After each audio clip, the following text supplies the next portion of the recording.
দর্শক আসসালামু আলাইকুম। আমরা বর্তমানে আছি হচ্ছে ঢাকা জেলার ধামরাই উপজেলার কালামপুর হাটে।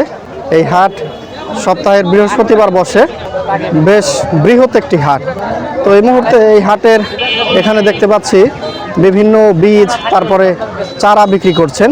তো এখানে একটা জিনিস আপনাদেরকে দেখাই। এই তো দেখতে পাচ্ছেন এদিকে চারা বিক্রি হচ্ছে, পাশেই এই যে এখানে দেখুন একটা কোনো গাছের মূল বা বীজের মতো দেখা যাচ্ছে। এই চাচা বিক্রি করছেন। আসসালামু আলাইকুম চাচা, ভালো আছেন?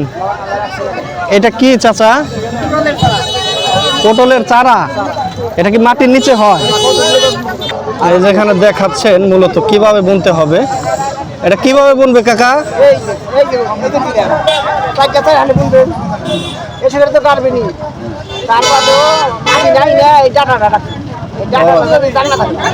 এই ডাটা এটা জাগনা থাকতে হবে, মানে জাগনা থাকলে মরে যাবে, জাগনা থাকলে কি পট পড়াই দিয়ে দিব।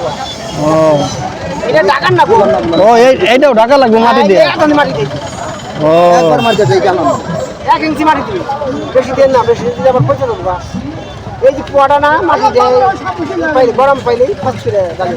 এটা বলতেছেন বুনতে হবে এইভাবে, এইভাবে দিয়ে এই সম্পূর্ণ ঢাকা দিতে হবে মাটি দিয়ে। এটা জাগে কাটবো। হ্যাঁ জি, তার বাদে মাটি নাই না। হ্যাঁ ও মানে গাড়ার পরে এইটা আলতো মাটি দিয়ে ঢাকা দিতে হবে, খালি কোনো ঢাকতে হবে। আচ্ছা কাকা, তাহলে কত করে কেজি বিক্রি করেন? আমি 600 কমে বেশি। 600 কমে বিক্রি করেন না? আচ্ছা, তাহলে কালামপুর হাটে নিয়ে আসছেন। আপনার বাড়ি কোথায় কাকা? বাউজা। আচ্ছা, এই যে দেখুন কালামপুর হাটে উনি পটলের বীজ বিক্রি করছেন।